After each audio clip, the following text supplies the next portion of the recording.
including in civil maritime security, marine environment protection, maritime domain awareness and promoting respect for international law. We'll also continue our maritime cooperative activities as regional partners committed to doing our part to sustain peace and stability in our region. We also discussed strengthening cooperation on cyber and critical technology, and will work together to promote the open and secure use of cyberspace through a new MOU which we have signed today. We've also signed a new MOU between our competition commissions to enhance cooperation on competition law and policy, highly relevant issues in both of our countries given the cost of living pressures that our people are facing.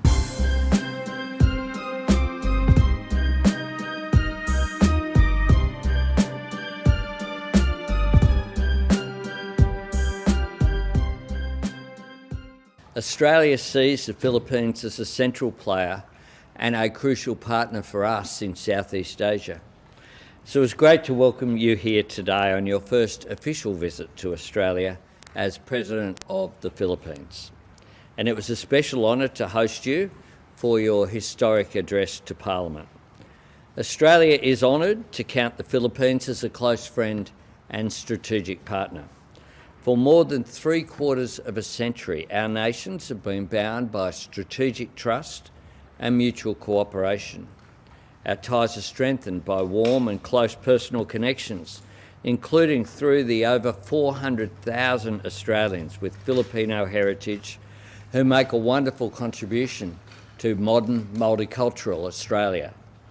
As I said to last year's Shangri-La Dialogue and to the Lowy Institute in December, my government backs Australia's agency in and contribution to our region. Our foreign policy and national security depends on investing in our capabilities, but also investing in our relationships. Hosting President Marcos today is a great example of us putting this into action, and I also very much welcome the First Lady.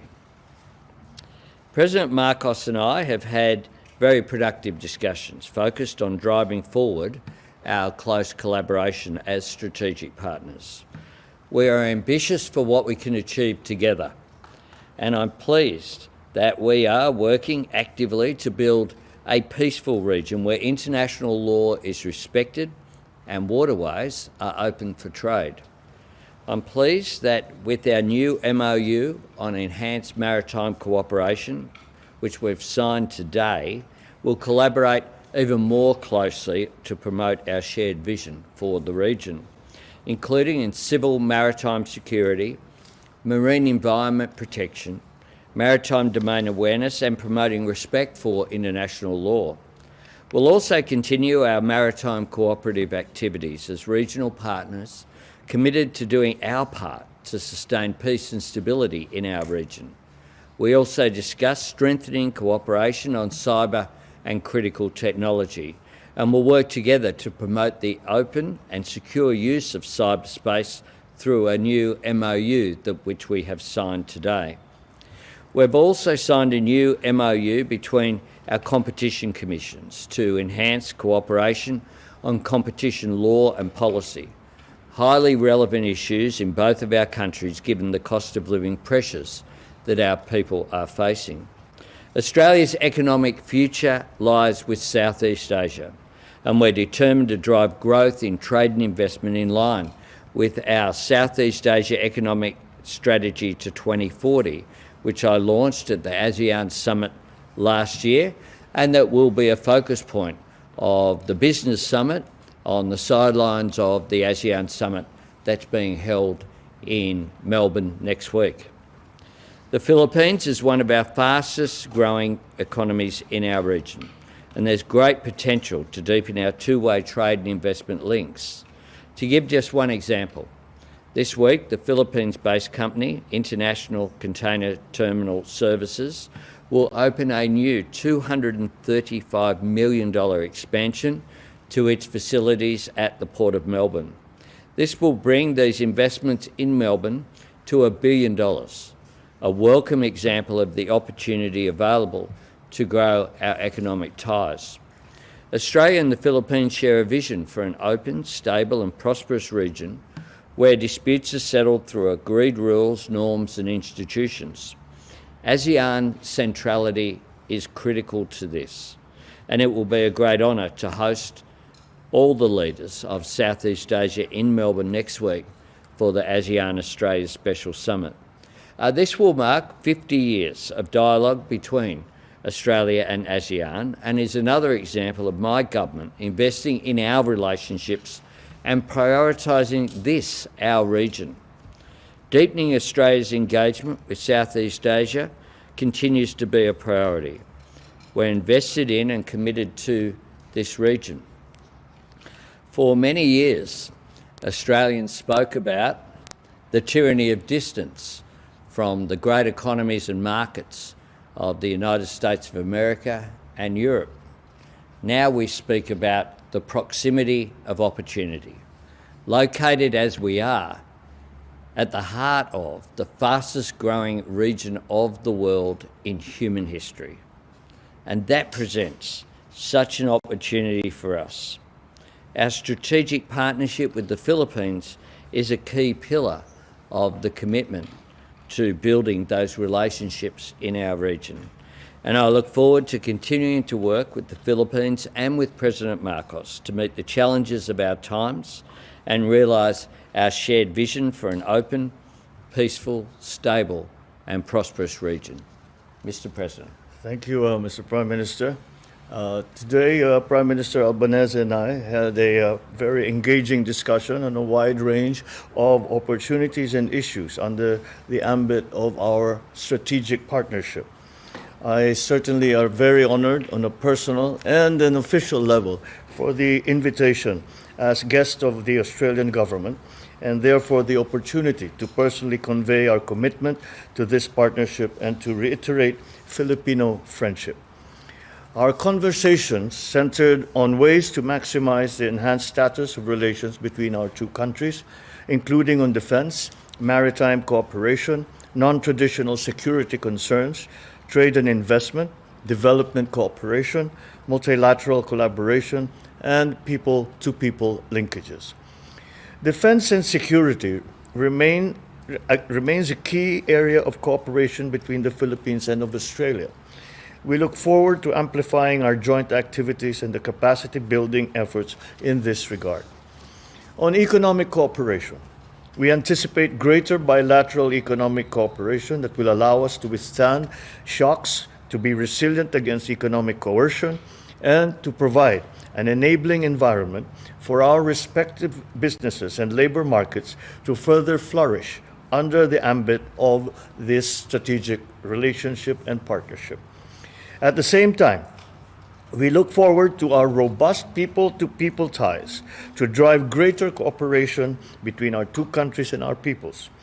The significant Filipino diaspora, the fifth largest immigrant community here in Australia, has contributed significantly to the economic and cultural well-being, not only of our country, but yours as well.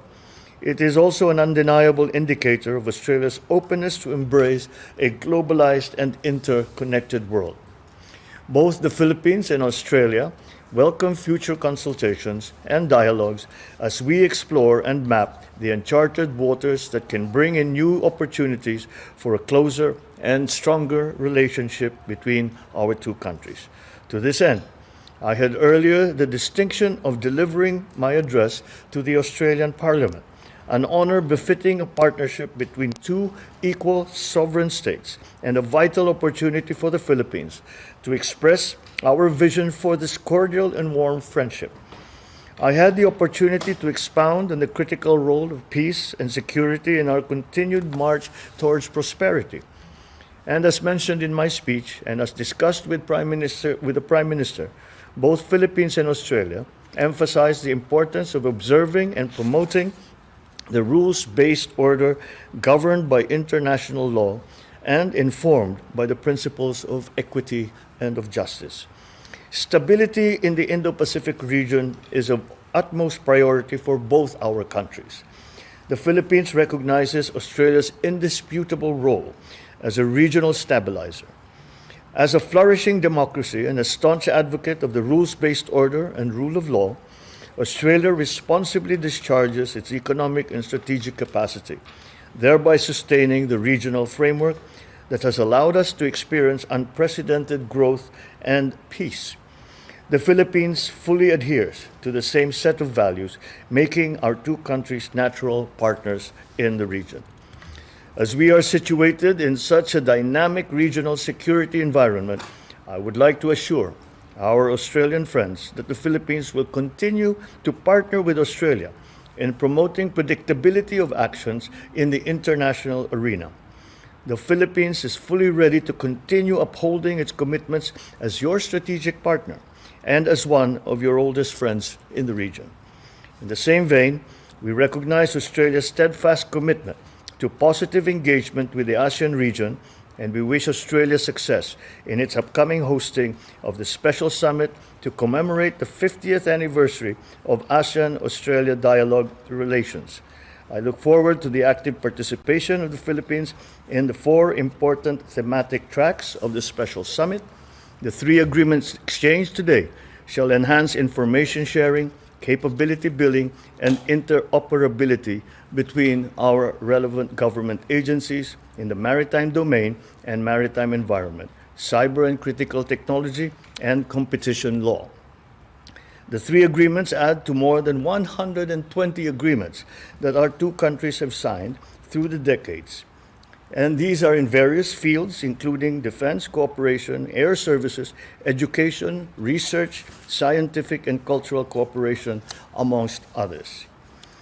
The Prime Minister and I both agreed to continue to look for ways and to explore every option possible to bring our countries closer than ever, and collectively, with optimism and a hopeful outlook, to be a force for good, unity, stability, and prosperity in our region. Thank you. Thanks very much. Thank you, Mr. President. Thank you. Thank you. Thank you.